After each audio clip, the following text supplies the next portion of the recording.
சிலவங்க எனக்கு ஃப்ரெண்ட்ஸே இல்லைன்னு எனக்கு ஆச்சரியமா இருக்கு. உலகத்தில் அப்படி யாரும் இருக்க முடியாதுன்னு. என்ன சொல்றீங்க? ஃப்ரெண்ட்ஷிப் எப்படி வரும்னா, இயேசு கிறிஸ்து நம்மளை பார்த்து ஃப்ரெண்டுன்னு சொன்னார்.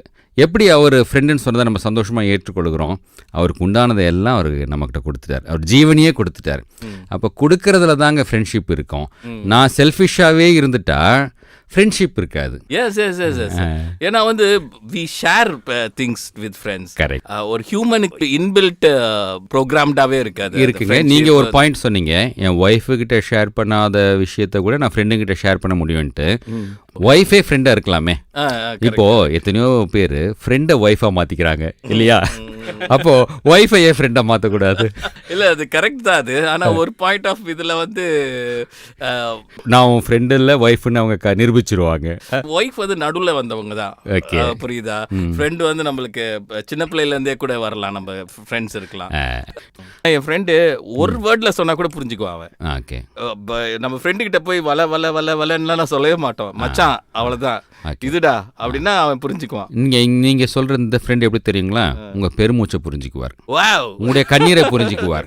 அந்த அழுகைக்கும் கண்ணீருக்கும் அர்த்தம் தெரிஞ்ச ஃப்ரெண்டுங்க இவர்.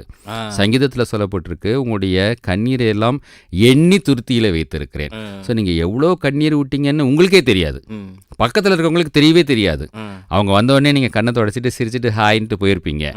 But there is a friend. What a friend we have in Jesus. அந்த ஃப்ரெண்டுக்கு எல்லா கண்ணீரின் நம்பர்ஸும் தெரியும். எதுக்கு தெரியும்னா, எவ்வளோ கண்ணீர் விட்டீங்களோ அதற்கு அவர் அவ்வளவாய் பலன் அளிப்பார். அதான் tell your friend I tell your character. Super. அது மாதிரி தானே? ஆமாம். அப்போ இது ரொம்ப சிம்பிளாக முடிஞ்சிச்சு. ஆமாம், ஜீசஸ் இஸ் மை ஃப்ரெண்டுன்னு சொல்லும்போது இது நமக்கு இதில் நீங்கள் சொல்கிறதுல ஒரு பெரிய சிக்கலும் இருக்குங்க. இப்போ ஏசு என் ஃப்ரெண்டுன்னு சொன்ன உடனே அவங்க கேட்பாங்க, அப்புறம் நீ ஏன் இப்படி இருக்கிறேன்னு கேட்பாங்க. புரியுதுங்களா? அதனால நாம் அப்படி சொல்றதுக்கு முன்னால ஜீசஸ் சோஸ் டு சே திஸ்ங்க. அதுவும் ரொம்ப முக்கியமான செய்தி. அவர் சொன்னாரு, நான் உனக்கு தோழன்னு சொல்லிட்டாரு.